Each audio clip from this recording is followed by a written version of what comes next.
Hello and welcome to our channel. मेरा नाम है सोनू शर्मा। आई होप आप सभी लोग अच्छे होंगे और अपनी तैयारी अच्छे से कर रहे होंगे।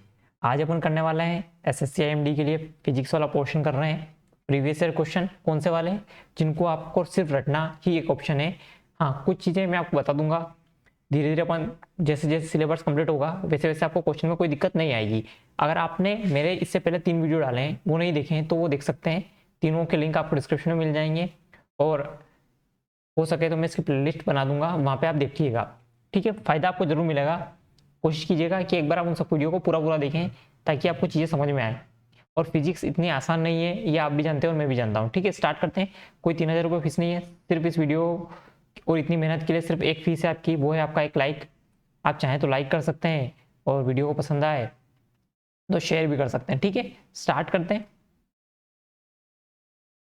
आपको एसएससी एमडी के लिए एक चीज़ बहुत अच्छे से और आसानी से और सारी चीज़ें छोड़ के एक चीज़ ध्यान रखना, सिर्फ एक चीज़ कि आपको ज़्यादा डेप्थ में नहीं जाना है चीज़ों के। ठीक है, ये कोई आपका नीट और जेई नहीं हो रहा है कि आपको इतना डेप्थ लेके इसको पढ़ना है।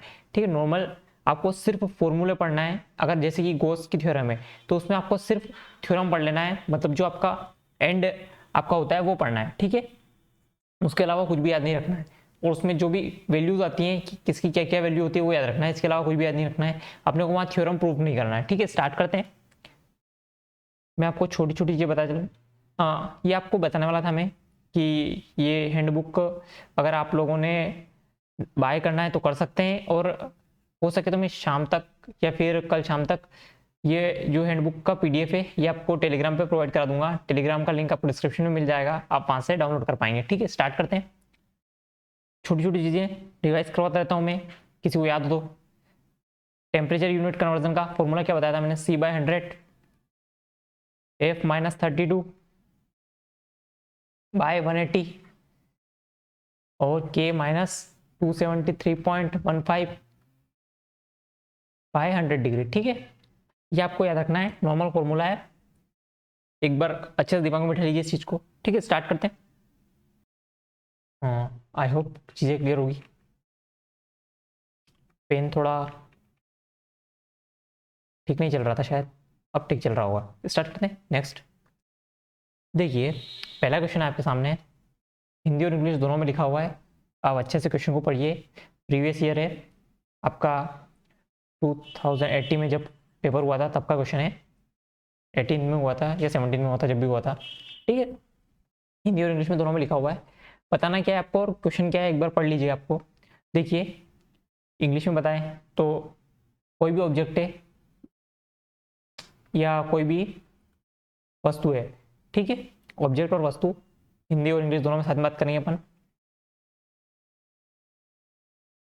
अगर कोई भी ऑब्जेक्ट है वो रेस्ट में है तो वो रेस्ट में ही रहेगा जब तक उस पर कोई बाहरी या एक्सटर्नल फोर्स नहीं लगाया जाए। ठीक है, एक्सटर्नल फोर्स मतलब बाहरी बल ना लगाया जाए। ठीक है, और अगर वो मोशन में है तो वो मोशन में ही रहेगा जब तक उस पर एक्सटर्नल फोर्स नहीं लगाएंगे। मतलब अगर वो गतिमान अवस्था में है तो वो गतिमान अवस्था में ही रहेगा जब तक उस पर कोई बाह्य बल नहीं लगाया जाए। हिंदी और इंग्लिश में दोनों बात कर लेते हैं फिर से। क्वेश्चन आपको समझ में आ गया होगा। ये कि जब तक कोई ऑब्जेक्ट रेस्ट में है तब तक रेस्ट में रहेगा जब तक उस पर कोई एक्सटर्नल फोर्स नहीं लगाएंगे, और वो अगर मोशन में है, यूनिफॉर्म मोशन में है, तो वो मोशन में ही रहेगा जब तक उस पर कोई एक्सटर्नल फोर्स नहीं लगाएंगे। हिंदी में बात कर लेते हैं फिर से। कोई भी वस्तु जब तक विराम अवस्था में है तब तक विराम अवस्था में रहेगी जब तक उस पर कोई बाह्य बल नहीं लगाया जाए, और गतिमान अवस्था में है तो वो गतिमान अवस्था में ही रहेगी जब तक उस पर कोई बाह्य बल ना लगाया जाए। तो ये कौन सा नियम है? ये क्या न्यूटन फर्स्ट लॉ है, न्यूटन का प्रथम नियम है, या न्यूटन सेकेंड लॉ है, न्यूटन का द्वितीय नियम है, law of conservation of energy है, यानी ऊर्जा संरक्षण का नियम है, या फिर न्यूटन थर्ड लॉ है? तो आपको बताना है कौन सा नियम है। तो ये सभी को याद होगा, ये आपका न्यूटन का पहला नियम है। ठीक है, फर्स्ट नियम है, फर्स्ट लॉ है। बात कर लेते हैं न्यूटन के तीनों नियमों की। देख लीजिए, इंग्लिश में लिखा हुआ है, पहले इंग्लिश में बात कर लेते हैं।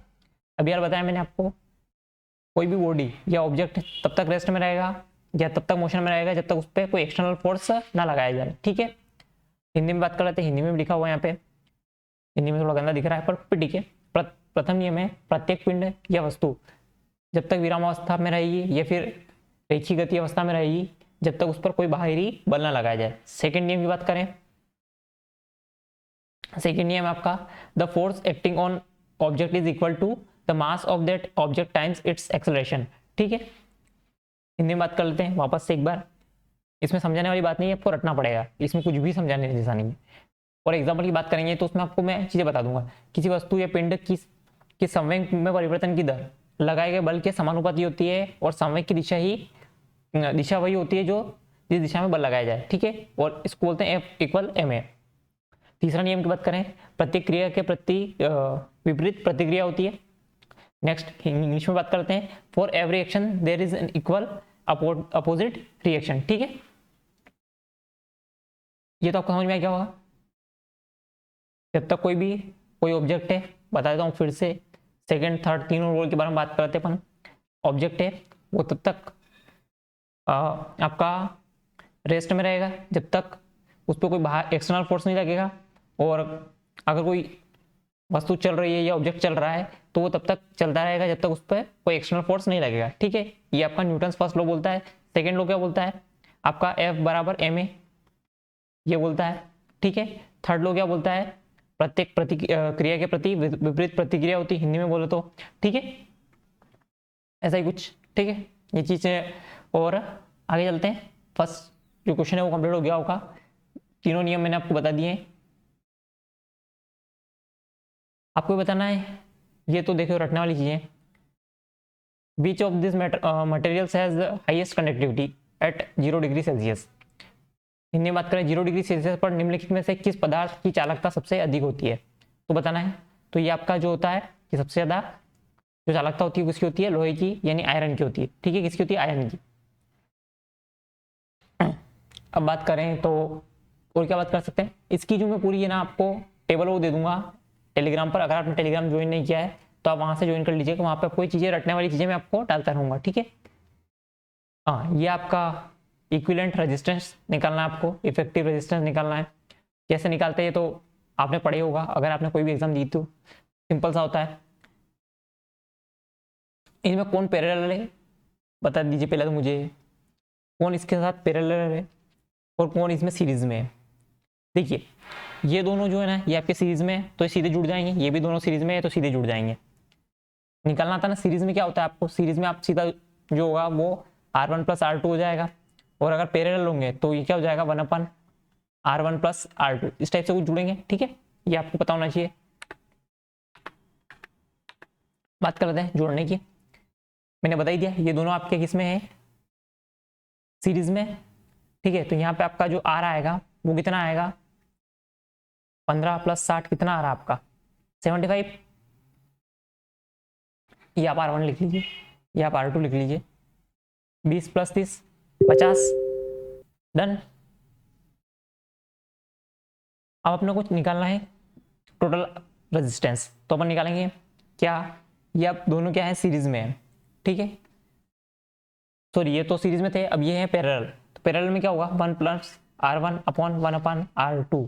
ठीक है, तो आप एलसीएम ले लीजिए, कितना आएगा आपका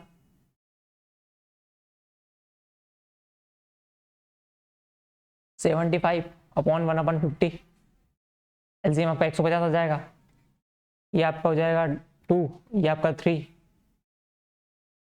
150 अपॉन 5 काट दीजिए 30। ठीक है, तो आपकी आर की जो वैल्यू होगी ये 1/R की वैल्यू आएगी, तो आपकी आर की जो वैल्यू आएगी 30 आएगी।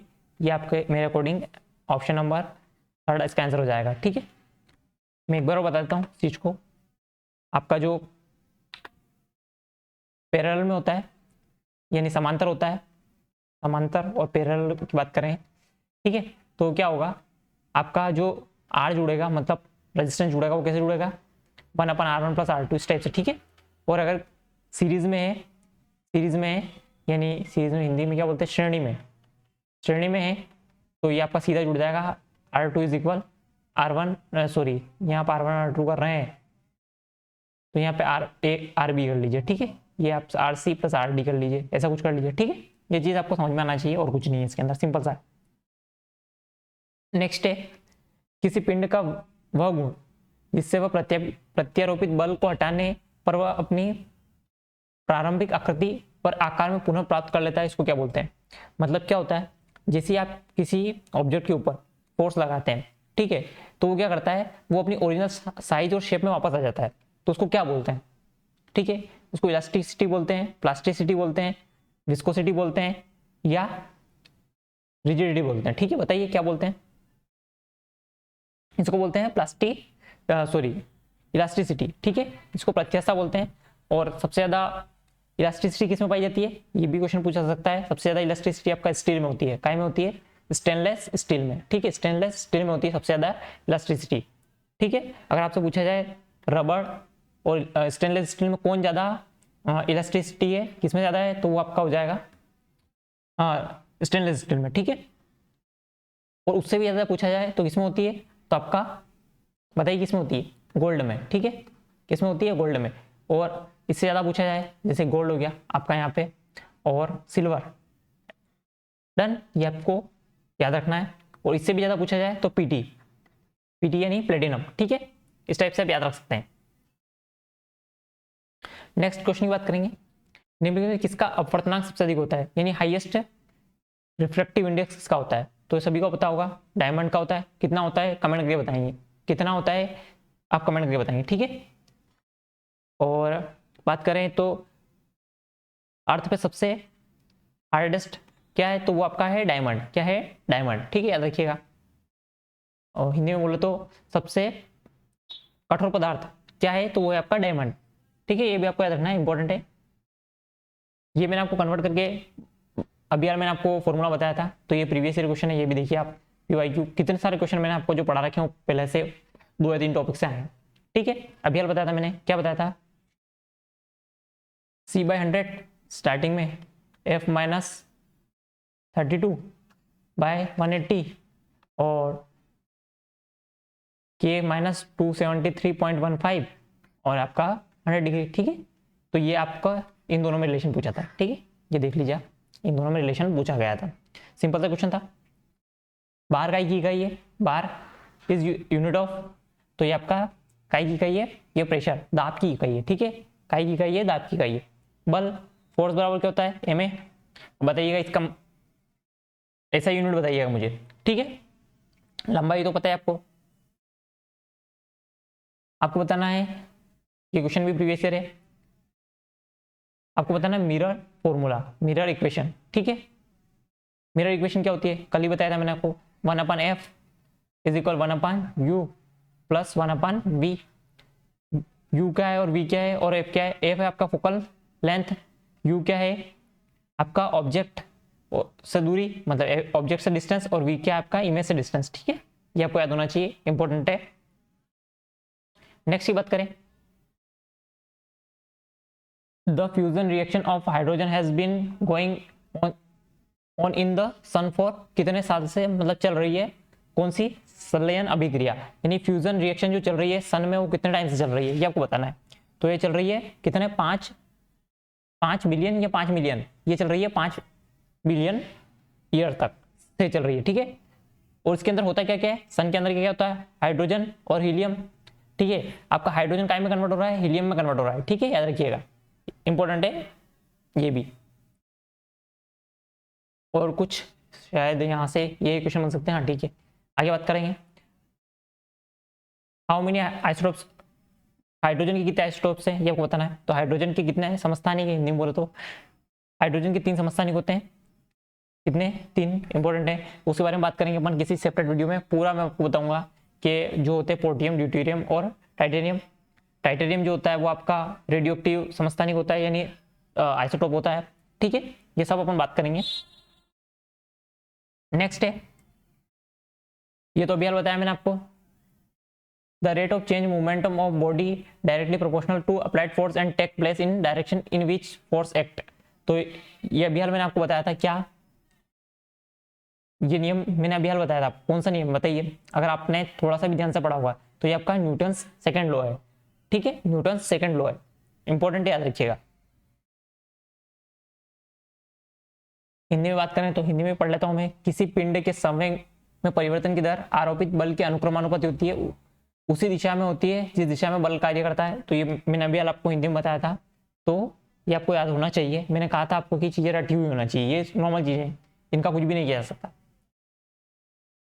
नेक्स्ट की बात करें, एक ही तत्व के ऐसे परमाणु जिनके द्रव्यमान में अंतर होता है वो क्या कहलाते हैं, तो आपका आइसोटॉप्स बोलते हैं उनको। क्या बोलते हैं, आइसोटॉप्स। मतलब जो एटॉमिक नंबर है उनका, एटॉमिक नंबर जो होता है वो सेम होता है, लेकिन आपका क्या होता है बताइए, जो उनका एटॉमिक मास है, एटॉमिक मास जो है वो अलग अलग होता है या डिफरेंट होता है, ठीक है, याद रखिएगा।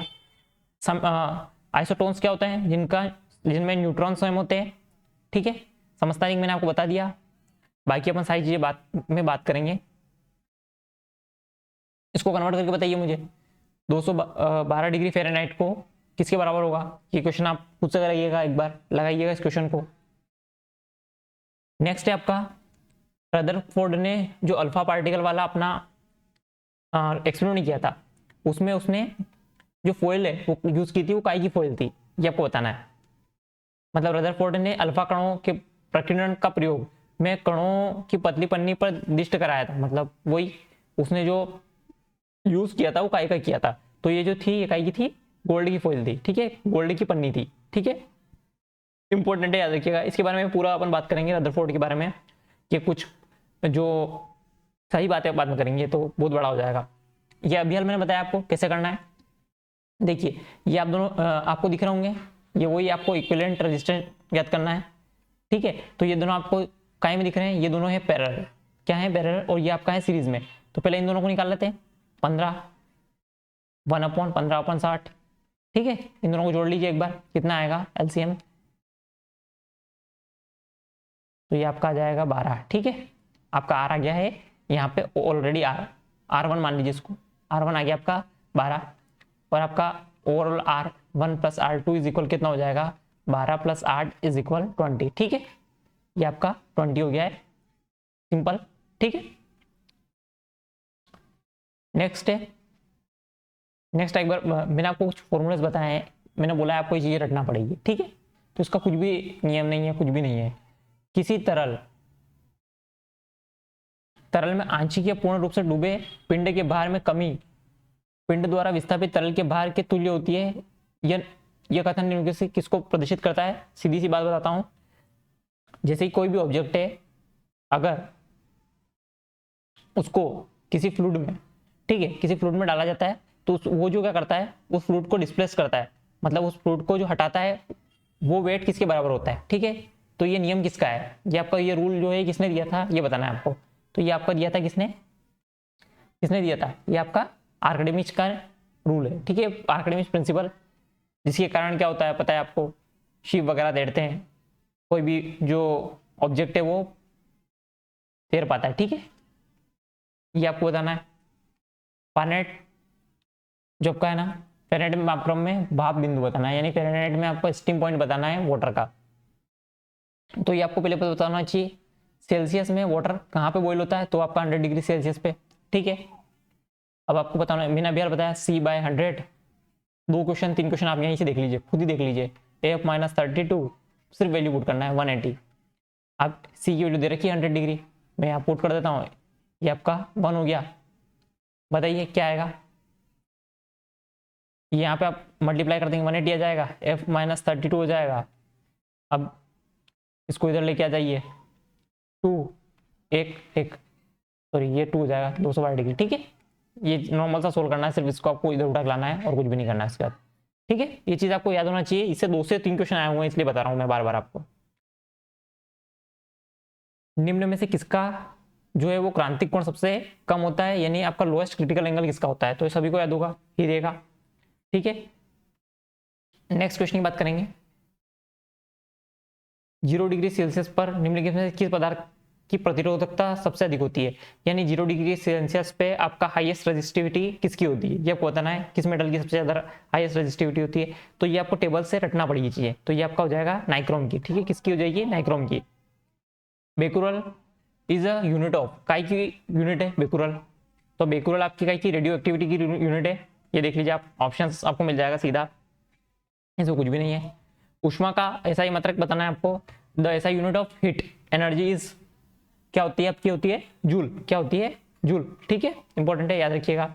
नेक्स्ट आपका है, in about 5 billion years the sun's core will be largely consisting of, मैंने अभी हाल आपको ये चीज बताई थी, यहाँ पे एक चीज क्लियर होगी, 5 अरब वर्ष यानी 5 बिलियन वर्ष से चीज चल रही है। अभी यार पूछा गया था क्वेश्चन में, स्टार्टिंग में क्या थी, हाइड्रोजन थी, वो काय में कन्वर्ट हो रही है, हीलियम में। ठीक है, तो क्या बना है आपका, बना है हीलियम। ठीक है, क्या बना है, हीलियम बना है। ठीक है, इंपॉर्टेंट है, याद रखिए, मैंने आपको अभी समझा दिया था ये चीज। नेक्स्ट क्वेश्चन की तरफ चलेंगे। आई होप क्वेश्चन खत्म हो चुके हैं। ये चीजें नॉर्मल है, सारी चीजें मैंने आपको बता दी है। कोशिश करेंगे अपन धीरे धीरे सारी चीजें कंप्लीट कर लें। आप धीरे धीरे चीज़ों को प्रैक्टिस करेंगे तो चीज़ें याद हो जाएगी। मेरी तरफ से जो भी मैं आपको प्रोवाइड करवा हुआ हूँ वो करवाऊंगा। ठीक है, इसी के साथ इस वीडियो का एंड करते हैं। वीडियो पसंद आए तो लाइक कर सकते हैं, और अगर वीडियो आपने यहाँ तक देखा है तो आप इस पर कमेंट कर सकते हैं, आपको कुछ लगता है तो। ठीक है, इसी वीडियो एंड करते हैं। Thank you.